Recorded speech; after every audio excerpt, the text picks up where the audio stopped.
ልንገርህ ወላሂ አረብ ሀገር ያሉ ሴቶች በአጠቃላይ ጀነት አይገቡም ወደ ሀገራቸው እስካልተመለሱ ድረስ ብሎ ፈትዋ ሲሰጥ ሰምቼዋለሁ።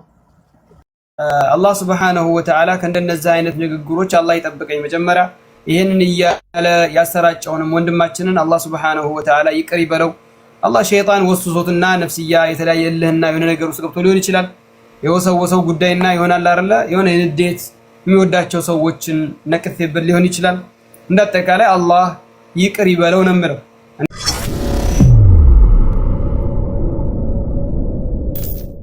ብሮ ባለፈው ሂዳያ እንትን ፈትዋ ሲሰጥ የሰማሁትን ልንገርህ ወላሂ አረብ ሀገር ያሉ ሴቶች በአጠቃላይ ጀነት አይገቡም ወደ ሀገራቸው እስካልተመለሱ ድረስ ብሎ ፈትዋ ሲሰጥ ሰምቼዋለሁ።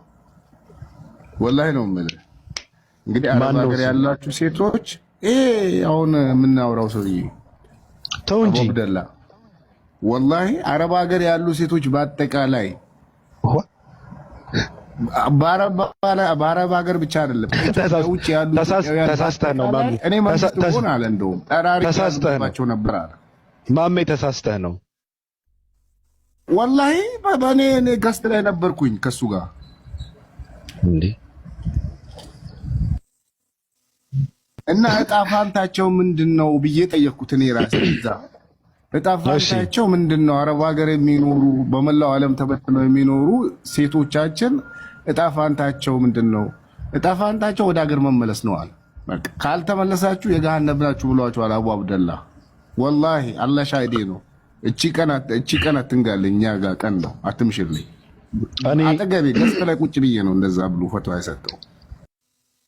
ለዚህ ነው አንተ መጥፎ ነገር አላወራም። አረብ ሀገር ያሉ እህቶቻችን ያልኩት እንደገና ደግሞ ያለውን ያልኩት እንደገና ደግሞ የገዛ ባለቤቱ የአረብ ሀገር ተቀጥራ ነው የምትሰራው፣ የሱ ሚስቱ ማለት ነው። ቤተሰቦቹ በብዛት እዛ ነው ያሉት እኔ ባለኝ መረጃ።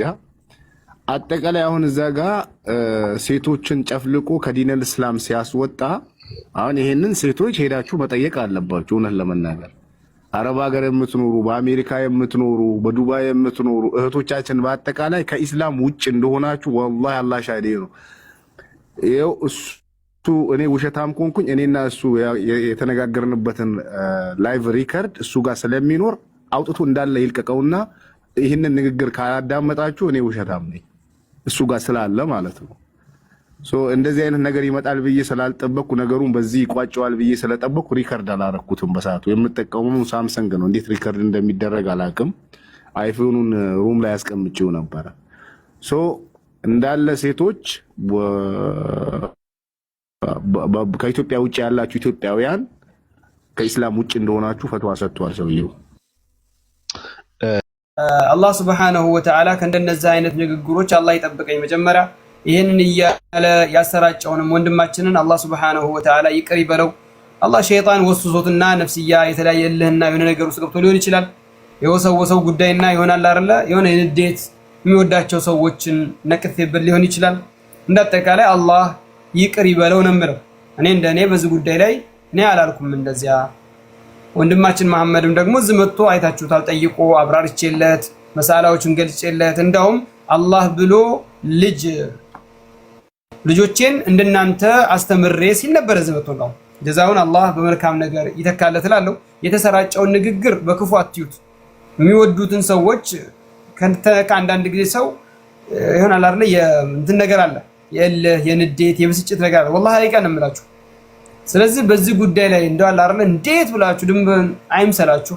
ሰው እስከሆነ ድረስ ሰው ነውና እኔ በራሴ በዛ ጉዳይ ላይ የተሳሳቱ እየማለ ነው። በነገራችን ማለት ይሄ ለሊት አይንጋልኝ ነው እንደዛ አካባቢ ያለ ሁላ እየማለ ነው። አላህ ምስክሬ ነው ላይ ያለ ኩፍር ነው። በነገራችን ማለት አንድ ሰው አላህ ምስክሬ ነው ለመዋሸት ሐታ ከእስልምና እስከ ማውጣት ይደርሳል። ያ ሰው አዳር ይኖረዋል እንጂ አይባልም እንደዛ ተምሎ መሐላ ላይ አላህ በውሸት ላይ ምስክር አይደረግም። ነገር ግን እንደኔ ለተሳስቶ በቃ ነፍስያ ወሱሳው ሸይጣን እንትን ብሎት ነውና አላህ ሙስተዓን ወአለይሂ ተክላን ወላ ሐውለ ወላ ቁወተ ኢላ ቢላህ። እንደዚህም ሆነ መሰሎች የሚያስቀምጡ ወንድሞች የተሳሳተ ፈትዋ አቡ አብደላ እንዲህ ብሏል የሚል አይቆቶችን እኔ መጀመሪያ ፈትዋ እፈራለሁ፣ አልወድም ፈትዋ። ነገር ግን እዚህ ቦታ ላይ እንዳውም ጠይቆኝ የመለስኩለት አሁንም እጨምርላችኋለሁ። ነቢያችን ሰለላሁ ዐለይሂ ወሰለም አንዲት በአላህና በመጨረሻ ቀን የምታምን ሴት ያለ ማህረም አንድ ቀን ከነሌሊቱ የሚያስጉዝን ጉዞ እንዳትሄድ ብለዋል። ወንጀለኛ ናት ነው ያልኩት። አዎ ወንጀለኛ ናት፣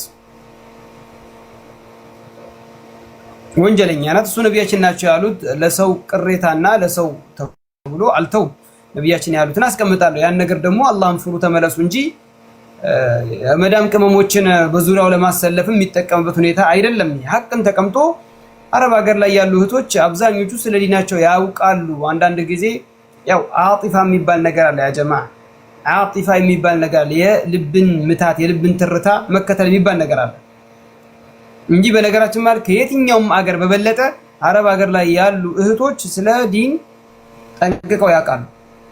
ከየትኛውም ቦታ ከበለጡ ሴቶች በዲናቸው ጉዳይ ላይ ሱብሃንአላህ ዲናቸውን የመውደድ ብዛት ለእናት ለአባት ጉዳይ ብዙም እንትን ሳይሉ ሐታ ለመስጊድ ለቁርአን ገንዘብን ቀጣይ ወር ብሎ ለቀጠሮ የሚይዙ ናቸው።